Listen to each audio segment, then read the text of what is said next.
NightEnD in MaNa's base. Yep. We do have a third pylon thrown down though, so probably not going to 4-gate. Meanwhile, on the other hand, in NightEnd's base, we do have a Stalker coming out now, a second Stalker that is. First Stalker is looking for a probe, and it is in the center on the Xel'Nogatar actually, and oh, 1-2 gateway's been added on now for MaNa. He can't afford the fourth one because he built the pylon, so it's literally like 3-gate. He's more of a defensive 3-gate, can expand behind it as well, but more importantly, he can throw down the Twilight Cancel if he wants to play. Oh, there's the fourth. Nice. And basically, he had to throw down that pylon in his base because the probe has been killed in the middle of the map as well. So it looks like we're going to have a 4-gate, but at the same time, a Stargate. Ooh. Oh no, this is like so bad for NightEnD because he's not going to have units. He's invested in a Stargate. What is a Phoenix going to do when it comes out? Nothing. Well, you know what? This. He probably did. He actually see where the third pylon was? Did he have information? He didn't see it. No, he didn't have information. So it's interesting that he decides to do that. Maybe that's he thinks that that's exactly what's expanding behind it. So if MaNa actually threw all his resources into attacking, he could actually just go ahead and win. Like there's no problem about that. But he's actually expanding behind it, which gives NightEnD a breath of fresh air because now his Phoenixes can actually do something in this game. As they can come out and go harass a bunch of probes. But at the same time, we are going to have MaNa do a little bit of light pressure here, not committing though, because 400 minerals have been spent on the Nexus rather than like 4 Stalkers. Yeah, it means the force is much smaller, of course. And 3 gateways available for NightEnD now. He actually needs to turn these into warp gates. If he cancels the Nexus right now, if he smells a Phoenix, he could actually just go and kill him. That's the funny thing with this. But yeah. I don't think he's going to do that. Well, he's taking the second guess, so yeah. I mean, the ramp's going to get force fielded quite a bit here as well. There's enough for one more force field, and then he'll have one more after that. Then that will be shut down at that point. So, does he know about the pylon? Yes, he sees that. So basically, what NightEnD has to do if he wants to do well in this game, he has to harass well with Phoenixes, and I mean well, because as soon as this goes down, we actually have the robotics facility going down because he has no idea what's going on. He's got to play safe, has to get the observer out. If he knew about the Phoenixes, which he will soon, you immediately just throw down a Twilight Cancel, you defend, counter attack, win. That's very, very simple when you have a build order advantage, which MaNa has right now. Yes, indeed, and unfortunately, NightEnD getting a Zealot trapped there by the force fields and dealt with.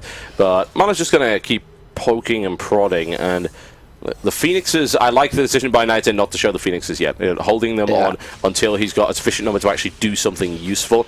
And NightEnD now will be able to clean this up. MaNa doesn't have the forces required in order to stop him from doing so, but we knew that this wasn't going to be an over-committing to a 4-gate anyway because of that expansion at the back. Very smart bringing the Sentry home but leaving the Stalkers there, because Stalkers are a lot more faster, of course. Yeah, they're a lot more mobile. Meanwhile, an Immortal being made. Did he build an Observer first? I don't think he did. Nope. No, he didn't. So he's just like literally like, all right, I'm in a bit of danger because I've expanded, my opponent hasn't, which is what this is going to come down to. So do we have a probe coming down? Is he going to expand behind this? Oh, it looks like he's going to actually expand behind this NightEnD. So he is so far behind. An Immortal is out, but he doesn't want to build another one after this. He's got the Twilight Council going, he'll get Blink, and he's just at a natural huge advantage. And NightEnD decides not to expand. He actually is just going to continue to warp in units. As we see his money's getting high, he's warping in more units. So it's going to come down to, why is he what? What the? He like pulls all his probes? What the? Really? Oh no, man. What's he doing?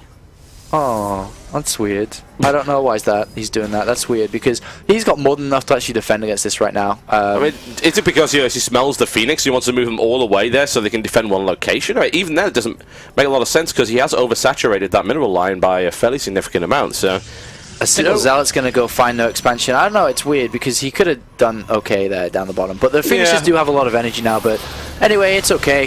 Sentry obviously going to get picked off first of all. But now he's kind of just giving away the natural. He's force field stuck in his main base. It was a little bit weird from MaNa there to come in because he could have pulled probes and he could have lost a lot of probes. But that's fine. You have 2 Nexuses. That's what you're meant to do.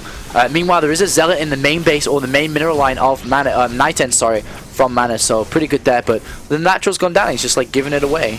I don't know what that was all about. Honestly, I really, really do not.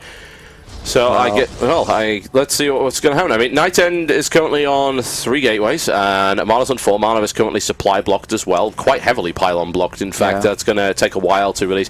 And he's got Blink Stalkers. Either he sacrifices that and then goes kind of all in with this, and maybe that.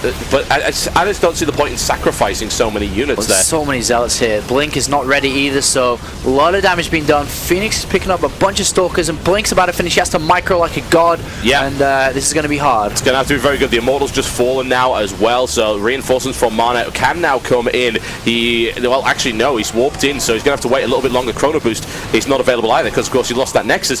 So that was a bit of a desperate hop back there from MaNa, trying to hold on at this point, and more pressure just coming in from NightEnD, and this is a weird PvP, folks. It really, really is. And but he's got Blink, and he's going to be able to maximize a lot of damage should be, here. Yep, should be able to. Will he be able to? More to the point. Come on, let's see some of that legendary MaNa Blink control, and blinking like Get a rid of the boss. Sentry, good. The Sentry's down. Godin Shield is down. He's going to be able to smash through this and can very easily counterattack with Blink. And that could be the end of NightEnD. He's trying to scramble to get a robotic facility up to get an Immortal, but really nice play from MaNa. And you know that decision of pulling the probes, even though a lot of players would think like, what the hell? Why? Might have worked. Won the game, because he would have had to commit to save the natural if that was what he wanted to do. He would have had to pull probes. That was it there and then.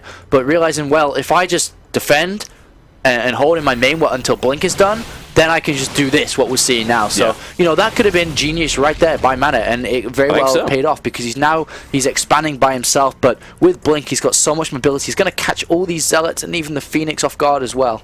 Yeah, that would be wonderful if he was able to do that. Fortunately, the Phoenix is damn quick, so that's not going to happen for the moment. But yeah, one base play here from NightEnD, which has up until this point just been 3 gates warping in, now bringing an Immortal onto the field, and that's a lot of Zealots there. And Blink could work really, really well here, and it will. He's actually funneled into the narrow pass that he calls the hot gates, and look at that. Nice Blink back there. Excellent micromanagement here by MaNa. No problems for MaNa at all, and that was a massively aggressive Blink. This has won him the game right here. Yeah, really good play. Well done. Very well done. GG, ladies and gentlemen. And, yep, that's what we can say about a player as high level as MaNa. He thinks on a different plane to everyone else. And you might think, that's crazy talk. But actually, no, he had a plan. He knew what he was doing. And as a result, he pulls off that win against NightEnD. Yeah, very good.